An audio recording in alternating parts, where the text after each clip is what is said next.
All right, ladies and gentlemen, let's take a look at lesson 6.2. Now we're going to look at a specific type of polygon, a specific type of quadrilateral, and that's a parallelogram. So we're going to use the properties that we know are true about a parallelogram. So first, let's define what a parallelogram is. It's a quadrilateral with both pairs of opposite sides parallel. Often you see a parallelogram, looks like a rectangle that hasn't had its V8. It's kind of tilted, it's on a side. Because we don't have to have 90-degree angles to be a parallelogram, which is why it's not upright like a rectangle. But we do know is that opposite sides are parallel. So we're going to see that symbol for being parallel. And here we'll see two of them to denote which pairs of sides are parallel. It should be obvious because it's opposite sides that are parallel. So let's take a look at what theorem 6.2 is. Once again, we're not looking at memorizing the names of them. What we want to do is be able to recognize these theorems. So this one says if a quadrilateral, so four-sided figure, is a parallelogram, then its opposite sides are congruent. So not only do we have our parallel marks now, what we're going to have is congruency also. So what that means in symbols, in quadrilateral or in parallelogram, PQRS, PQ is congruent to SR, and QR is congruent to PS. Opposite sides are congruent and parallel. So how are we going to use that? Well, you guessed it. We're going to find side lengths. So I'm going to find the side length of parallelograms. So FGHJ is a parallelogram. I want to find JH, and I want to find FJ. Well, since opposite sides are congruent, JH is equal to, this should say FG, which is going to equal 5. And FJ is equal to GH, which equals 3. So opposite sides are parallel. That's that easy. So ladies and gentlemen, you can see you're going to do the next point. So do now. So find find AB in parallelogram ABCD, and find AD. Okay. Now we're going to take a look at what we know about the angles of a quadrilateral that's a parallelogram. So if a quadrilateral is a parallelogram, then its opposite angles are congruent. So that means in parallelogram PQRS, angle P is congruent to its opposite angle. So angle P is congruent to angle R.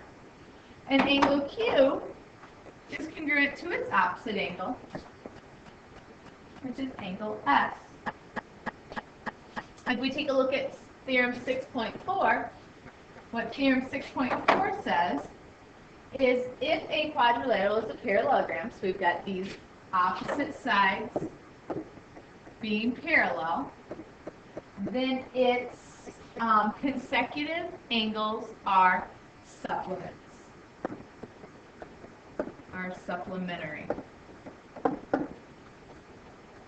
And so what that means is that angle X plus angle Y is equal to 180 degrees. Remember, supplementary meant that it made a straight angle. So let's go through and do our checkpoint. We want to use the words in the box to make two true statements about parallelograms. So I'm going to help you guys out. We have blank angles are blank. I want you guys to tell me what you know about opposite angles. So we're going to use opposite first from our word choice. And then I want you to tell me what you know about consecutive angles. All right? So you need to tell me which of these are congruent, opposite angles, And which of these, or consecutive angles, tell me which ones are supplementary, opposite angles, or consecutive angles. So you are going to do now. All right, let's take a look at example 2. We want to be able to find an angle measure of a parallelogram.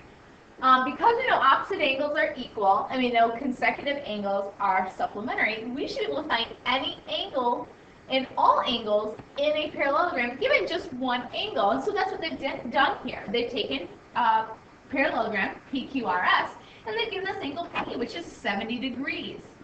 So what they want me to find are all of the missing angles. So what I know is that opposite angles are congruent, so that's where I'm going to start. So by my angle P, the opposite angle is angle R. So the measure of angle R is equal to the measure of angle P, which is 70 degrees. So R is 70 degrees. Let's fill that in down here. We then know consecutive angles are supplements. So that means Q and P add up to 180 degrees. I substitute what I know. I know angle P is 70 degrees. So angle Q plus 70 degrees equals 180 degrees. I'm going to subtract 70. I'm going to solve for the measurement of angle Q, which is going to be 110 degrees. And because angle Q is opposite angle S, that means angle S equals angle Q, which is 110 degrees. So angle S is 110 degrees, which is how we prove what I just said. If we only have one angle, we can still find all 4 of them. All right, let's take a look. Follow-up. Estimate the angle measures in parallelogram W, X, Y, Z. What we are going to do is we will do in class,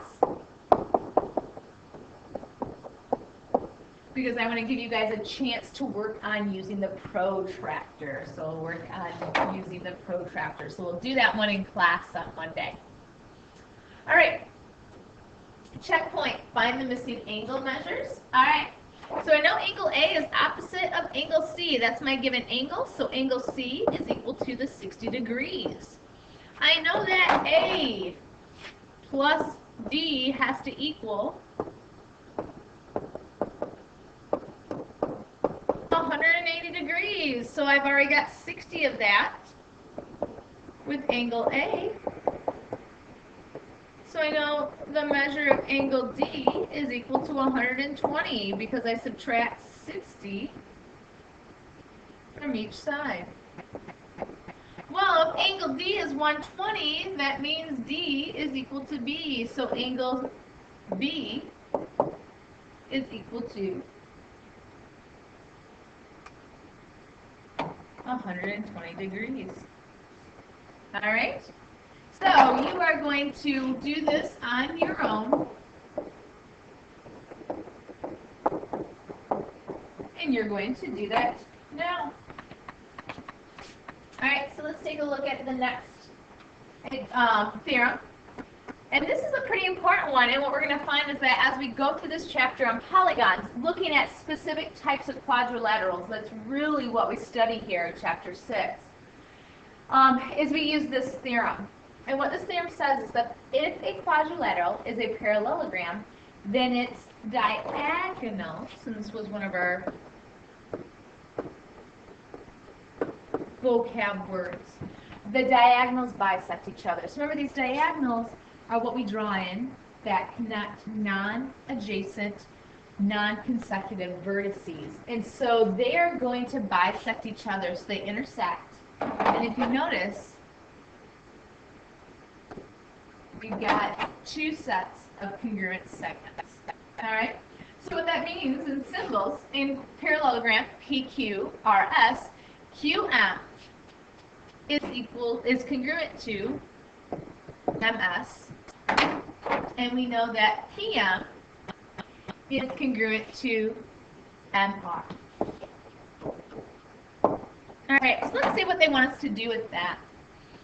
All right, we know that we have a parallelogram, TUVW, and they want me to find TX. So I need to highlight what I'm looking for. Realize they can ask me to find half of a diagonal, they could want me to find just this small segment up to the midpoint, like I've done so far, or they could ask me to find the whole length. So you really have to read carefully here.